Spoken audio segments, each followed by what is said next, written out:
बचपन बचपन हमारे जीवन की वह अवस्था होती है जब हम एक स्वतंत्र पक्षी की तरह जीते हैं और अनेकों सपने देखते हैं। अपने जीवन में हम बहुत कुछ करना चाहते हैं और अपने माता पिता और अपने बड़ों की सहायता से हम उन सपनों तक पहुंचने की कोशिश करते हैं, जिसमें हमारे अध्यापक होते हैं, हमारे पेरेंट्स होते हैं और भी समाज के कुछ ऐसे व्यक्ति होते हैं जो कि हमें मार्गदर्शन दे सकते हैं।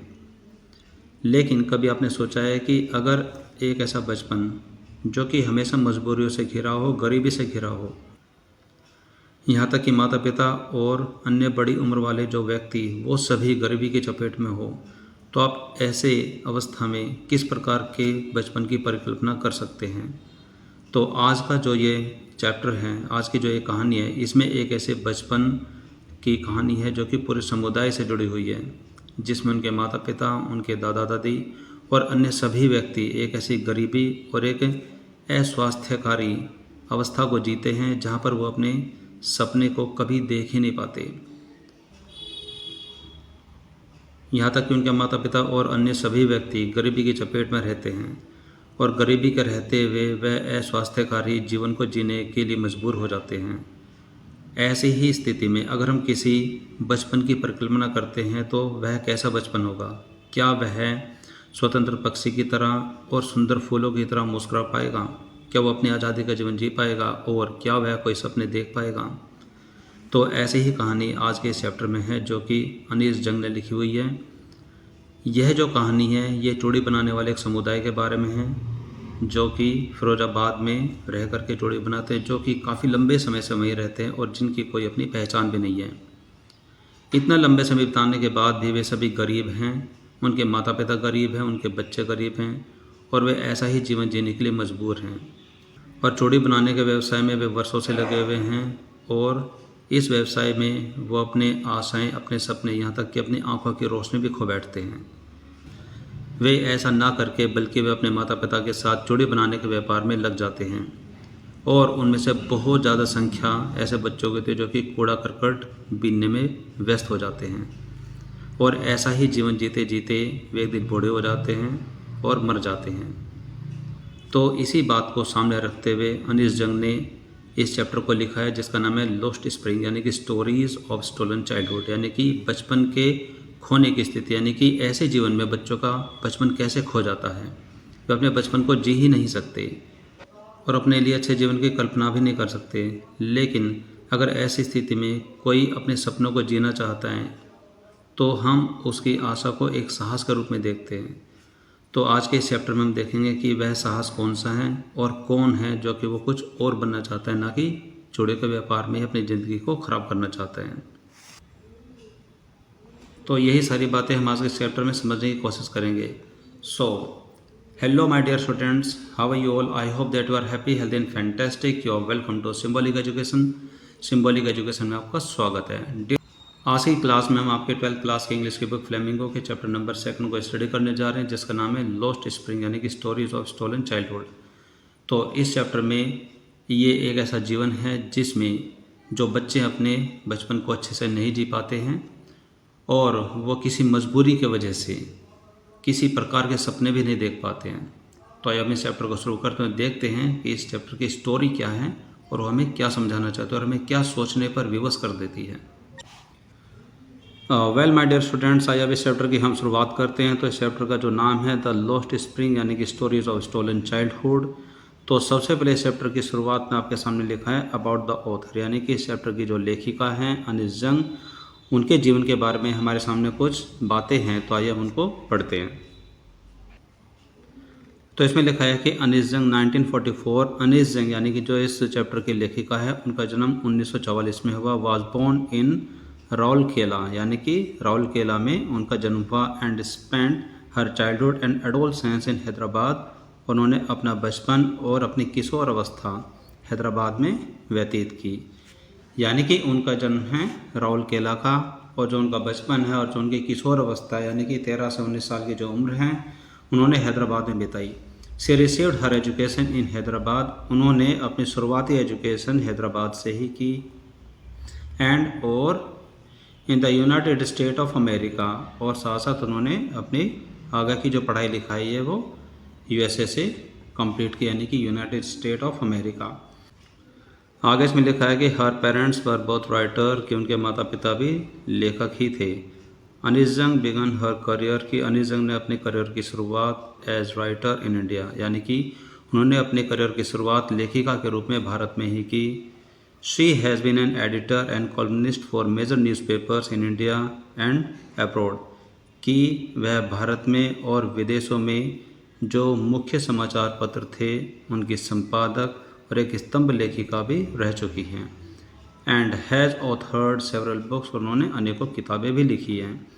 द फॉलोइंग, यानी कि जो निम्नलिखित जो ये चैप्टर है, एन एक्सर्प्ट, वो एक उदाहरण है, from her book titled lost spring and traditions, और उन परंपराओं का भी विश्लेषण करती है, विच जो कंटेम दीज चिल्ड्रन, जो कि इन बच्चों को मजबूर कर देती है, टू ए लाइफ, ऐसे जीवन के लिए, ऑफ एक्सप्लॉयटेशन, जो कि शोषण से भरा हुआ है। तो ऑथर के बारे में पढ़ने से आज के चैप्टर के बारे में हमें अनुमान लग जाता है कि यह जो चैप्टर है ये एक ऐसी घोर गरीबी के विषय में है जिसमें बच्चे अपना बचपन खो देते हैं। तो हम इस चैप्टर की शुरुआत करते हैं। वेल स्टूडेंट, आइए अभी चैप्टर की हम शुरुआत करते हैं। तो इसमें सबसे पहले एक सेंटेंस आपके सामने लिखा है। इसमें लिखा है कि समटाइम्स, कभी कभी, आई फाइंड अ रूपी इन द गार्बेज, कि कभी कभी मुझे कचरे में 1 रुपया भी मिल जाता है। आगे इसमें लिखा है कि वाई डू डू दिस, तुम ऐसा क्यों करते हो। आई आस्क साहिब, यानी कि जो इस कहानी के जो नरेटर हैं, यानी कि जो स्वयं लेखिका इस कहानी के जो नरेटर हैं, वो एक बच्चे से बात करते हुए पूछती है कि तुम ऐसा क्यों करते हो। फिर वो जवाब में कहता है कि कभी कभी मुझे उस कूड़े में 1 रुपया भी मिल जाता है। आगे वो कहते हैं कि whom I encounter every morning scouting for gold in the garbage, कि जिसको मैं हर सुबह पाती हूँ किसी कूड़े करकट में किसी कीमती वस्तु को ढूंढते हुए। यहाँ पर है whom, यानी कि जिसको, आई एनकाउंटर, जिसको मैं पाती हूँ, यानी कि जिससे मैं हर रोज़ मिलती हूँ, वह मुझे दिख जाता है। एवरी मॉर्निंग, हर सुबह। स्काउंडिंग, यानी कि कुछ ढूंढते हुए, कुछ छानबीन करते हुए, for gold in the garbage, यानी कूड़े करकट में कुछ ढूंढते हुए मुझे मिल जाता है। डम्प्स ऑफ माई नेबरहुड, जो कि मेरे पड़ोस में बहुत बड़ा कूड़े का ढेर है वहाँ पर। Sahib left his home long ago, कि साहिब ने बहुत समय पहले अपने घर को छोड़ दिया था। Set amidst the green field of Dhaka, जो कि ढाका के बीचों बीच हरे हरे खेतों के बीच में स्थित है। आगे इसमें लिखा है कि his home is not even a distant memory, अब वह इतना लंबा समय हो चुका है कि यहाँ तक कि उसके घर के भी याद उसके मन में नहीं है, यानी कि वो अपने घर के बारे में कुछ भी नहीं जानता। आप इस सेंटेंस को देखेंगे कि his home is not even a distant memory, यानी कि उसका घर ऐसा बने कि दूर दूर तक की उसकी कोई याद है उसके मन में हो, यानी कि वो अपने घर को पूरी तरीके से भूल चुका है। There were many storm that swept away their field and homes, कि यहाँ पर बहुत से आंधी तूफान आए जिन्होंने, दैट यहाँ पर है जिन्होंने, स्वेप्ट अवे, जिन्होंने सब कुछ सफाया कर दिया, देयर फील्ड्स एंड होम, यानी कि जो कि उनके खेतों को और उनके घर को उड़ा ले गए। हिज मदर टेल्स हिम, कि उसकी मदर उसको बताती हैं, दैट्स वाई दे लेफ्ट, इसीलिए उन्होंने वो घर छोड़ दिया। Looking for gold in the big city, बड़े शहरों में धन की तलाश में, वेयर ही नाउ लिव्स, जहाँ पर वो अब रहता है। आगे इसमें लिखा है कि I have nothing else to do, कि मेरे पास कुछ और भी तो नहीं है करने के लिए। ही मटर्स, वह बुड़बुड़ाता है। सवाल पूछने पर कि तुम ऐसा क्यों करते, फिर वो कहता है कि कभी कभी मुझे कचरे में 1 रुपया भी मिल जाता है और इसके अलावा मेरे पास कुछ है भी तो नहीं जो कि मैं करूं। लुकिंग अवे, दूर देखता हुआ कहता है कि मेरे पास कुछ और भी तो नहीं है जो कि मैं करूं। आगे फिर ये जो लेखिका है वो बड़ी चतुराई से बोलती है कि आई से ग्लिबली गो टू स्कूल, तुम स्कूल जाओ, विद्यालय जाओ। रियलाइजिंग इमिडिएटली, और तुरंत ही यह महसूस करते हो, यानी कि जो उन्होंने कहा कि स्कूल जाओ उसी बात को तुरंत महसूस करते हो। रियलाइजिंग इमिडिएटली हाउ होलो, कि कितनी खोखली बातें हैं। द एडवाइस, यानी कि जो सलाह उसने उसको स्कूल जाने के लिए दी थी वह कितनी खोखली है। मस्ट साउंड, जो कि खोखली आवाज़ उत्पन्न करती है, यानी कि उनकी बातों में कोई भी दम नहीं है। आगे इसमें लिखा है कि there is no school in my neighbourhood, कि मेरे पड़ोस में कोई भी स्कूल नहीं है। वैन दे बिल्ड वन, कि जब वहाँ पर अच्छा स्कूल बन जाएगा, यानी कि जब कोई ना कोई जो लोग हैं जो स्कूल बनाने वाले हैं कि जब ये स्कूल बना देंगे, आई विल गो, फिर मैं स्कूल जाऊँगा। आगे जो साहब है ये जवाब देता है। आगे इसमें लिखा है कि यहाँ पर लेखिका फिर से बोलती है कि वो कहती है कि आई आस्क, मैं पूछती हूँ, हाफ जोकिंग, यानी कि थोड़ा मजाक करते हुए, थोड़ा एक हाफ जोकिंग करते हुए वह पूछती है कि if I start A school, कि अगर मैं स्कूल शुरू करूं, विल यू कम, क्या तुम आओगे? तो जवाब मिलता है कि यस, जी हाँ। ही सेज यस, उसने कहा कि हाँ मैं आऊँगा। स्माइलिंग ब्रॉडली, एक बड़ी सी मुस्कुराहट फैलाता हुआ कहता है कि हाँ मैं ज़रूर आऊँगा। फ्यू डेज़ लेटर, कुछ दिनों के बाद, I see him running up to me, कि कुछ दिनों के बाद मैं उसको अपनी तरफ दौड़े आते हुए देखती हूँ। फिर वो एक सवाल पूछता है कि इज योर स्कूल रेडी, क्या आपका स्कूल तैयार है? It takes longer to build a school, school बनने में बहुत लंबा समय लगता है। आई से, फिर मैं जवाब देती हूँ, embarrassed at having made a promise, और जो वादा मैंने उसको किया था कि अगर मैं स्कूल बनाऊँ तो क्या तुम आओगे, उस वादे पर मैं थोड़ी घबराई और निराश अवस्था में मैं उसको बोलती हूँ कि स्कूल बनने में बहुत लंबा समय लगता है। दैट वॉज नॉट मींट, लेकिन इसका यह मतलब नहीं था। आगे इसमें लिखा है कि but promise is like man, कि जैसे मेरे वादे हैं उस तरीके के वादे about in every corner of his black world, के उनके रूखे सूखे संसार में हर कोने में भरे पड़े, यानी कि इस तरीके का वादा सिर्फ मैंने ही नहीं किया, ऐसे बहुत से वादे उनके लिए पहले भी किए गए हैं। आगे इसमें लिखा है कि after months of knowing him, महीनों उसको जानने के बाद, आई आस्क हिम, मैं उसे पूछती हूँ, हिज नेम, मैं उसे उसका नाम पूछती हूँ। साहिब आलम, ही अनाउंसेस, और वह बड़े शान से घोषणा करता है, साहिब आलम। ही डज नॉट नो, वह नहीं जानता, व्हाट इट मीन्स, कि उसके नाम का अर्थ क्या है। If he new it's mean, कि अगर वो अपने नाम का अर्थ जान जाएगा, जिसका अर्थ होता है लॉर्ड ऑफ द यूनिवर्स, यानी कि संसार का भगवान, यानी कि संसार का मालिक, he would have a hard time believing it, कि उसे मुश्किल से ही यह विश्वास होगा कि उसके नाम का मतलब यह है। Unaware of what his name represent, कि इस बात से वह अनजान है कि वह जो उसका नाम है वह किस बात को प्रदर्शित करता है, यानी कि उसके नाम का मतलब क्या है। ही रोम्स द स्ट्रीट, वह गलियों में घूमता है, विद हिज फ्रेंड्स, अपने मित्रों के साथ। An army of barefoot boys, जो कि एक ऐसी फ़ौज है, नंगे पैरों भटकते हुए बच्चों की एक ऐसी फ़ौज है। Who appears like the morning birds, जो कि सुबह सुबह ऐसे पक्षियों की भांति नज़र आते हैं। एंड डिसअपेयर एट नून, और दोपहर आते आते वो गायब भी हो जाते हैं। ओवर द मंथ्स, महीनों के बाद, I have come to recognise each of them, कि उनमें से हर एक को पहचान पाई हूँ, यानी कि इतने महीने बीतने के बाद मैं उनको एक एक को जान पाई हूँ। आगे फिर वो कहती है कि मैं एक से पूछती हूँ, यानी कि मैं एक बच्चे से पूछती हूँ, why aren't you wearing chappals, कि तुमने चप्पलें क्यों नहीं पहनी हुई हैं। My mother did not bring them down from the shelf, वो कहता है कि मेरी जो माँ है वह उनको सेल्फ से नीचे नहीं उतारती, यानी कि जो वो चप्पल है वो किसी ऊंचाई पर, किसी टांड पर रखी हुई है, किसी अलमारी में रखी हुई है, तो कहता है कि मेरी माँ उनको नीचे नहीं उतारती है। ही आंसर सिंपली, वह सामान्यतः ही जवाब देता है।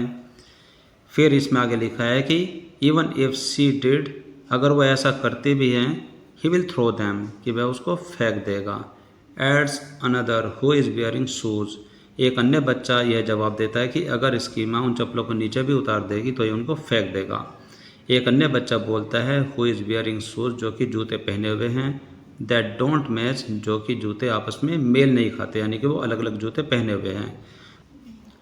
आगे इसमें लिखा है कि when I comment on it, कि जब मैं उसके जूते पर कमेंट करती हूँ, यानी कि जब मैं उसके जूते के बारे में बात करती हूँ कि तुम्हारे जूते मैच नहीं हो रहे हैं। ही सफल्स हिज फीट, वह अपने पैरों को रगड़ता है। एंड सेज नथिंग, और वो कुछ भी नहीं कहता।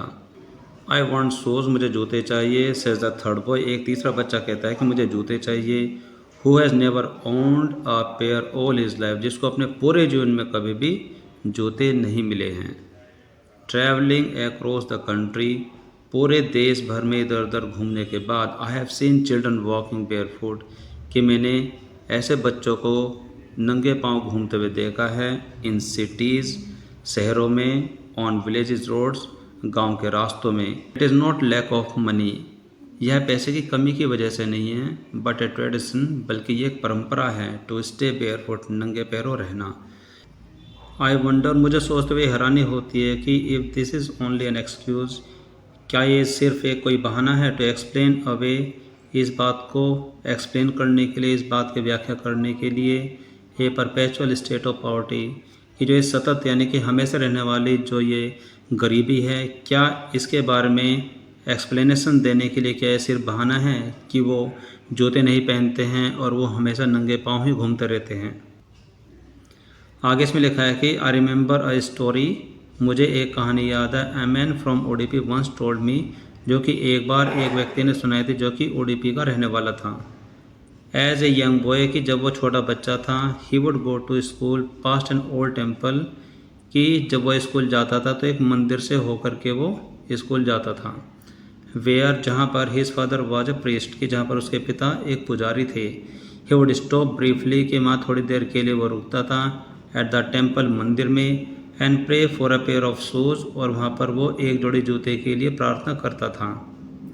30 ईयर्स आफ्टर, और 30 साल के बाद, आई विजिटेड हिज टाउन, कि जब मैं उसके कस्बे पहुंची जहाँ पर वो रहता था, एंड द टेम्पल, और उस मंदिर में पहुंची, which was now drowned in an air of desolation, जो कि पूरी तरह से छिन भिन हो चुका था हवा के प्रभाव से। यानी कि लेखिका कहती है कि जब मैं उसके गांव पहुंची 30 साल के बाद, तो उसका जो गांव है, उसका जो मंदिर है, वो हवा के प्रभाव में सब उजड़ चुका था, यानी कि पूरा उजाड़ हो चुका था।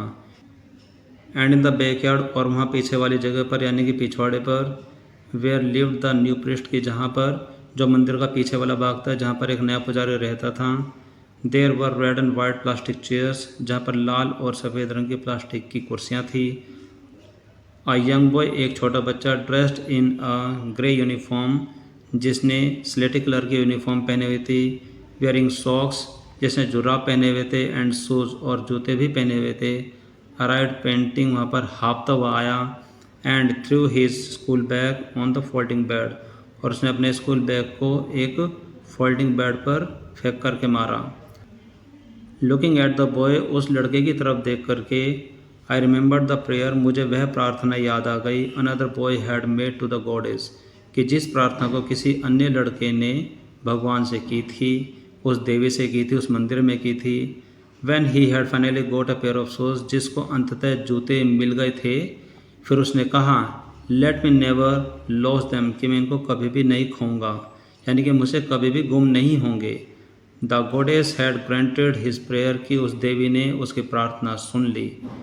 Young boys like the son of the priest, यानी कि छोटे बच्चे जैसे कि वो किसी पुजारी के बच्चे हो, नाउ वॉर शूज, अब वे जूते पहनते थे। But many other like the rag pickers, लेकिन अन्य और भी बच्चे जो कि कूड़ा बीनने वाले थे, इन माई नेबरहुड, जो कि मेरे पड़ोस में रहते थे, रिमेन शूजलेस, वो बिना जूते के ही रहते थे। आगे इसमें लिखा है कि my acquaintance with the bare foot rag pickers, कि मेरी जान पहचान वाला व्यक्ति नंगे पांव वाला रैक पिकर, जो कि कूड़ा बीनने वाले व्यक्तियों में से एक था, लीड्स टू मी सीमापुरी, जो कि मुझे सीमापुरी लेकर के गया। आ प्लेस, एक ऐसा स्थान, ऑन द प्राइफरी ऑफ दिल्ली, जो कि दिल्ली के एक कोने पर स्थित है, yet miles away from it metaphorically, जो कि लाक्षणिक रूप से दिल्ली से कोसों दूर है, यानी कि उस स्थान पर दिल्ली जैसी कोई बात नहीं है, ना कि दिल्ली जैसी कोई तरक्की है, कोई आधुनिकता है, कुछ भी नहीं है।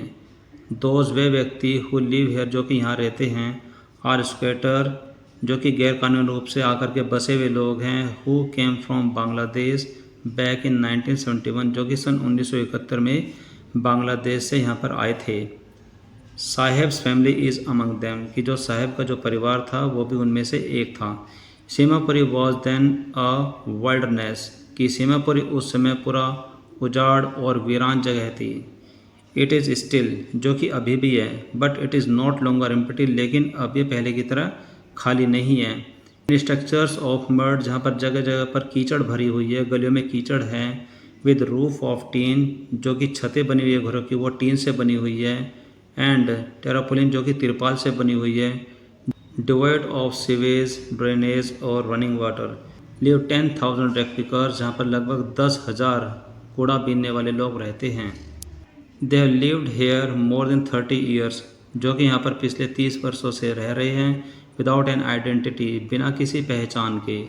विदाउट परमिट्स, बिना किसी आज्ञा पत्र के। बट विद राशन कार्ड, लेकिन उनके पास राशन कार्ड है। That get their names on the voter list, जिसकी वजह से उनका नाम मतदाताओं की सूची में आ जाता है। एंड इनेबल्स देम, और उनको योग्य बनाता है, टू बाई ग्रेन्स, कि अनाज खरीदने के लिए उनको योग्य बना देता है। Food is more important for survival than identity, उनकी पहचान से कहीं ज़्यादा महत्वपूर्ण है उनके लिए खाना, जो कि ज़िंदा रहने के लिए अति ज़रूरी है।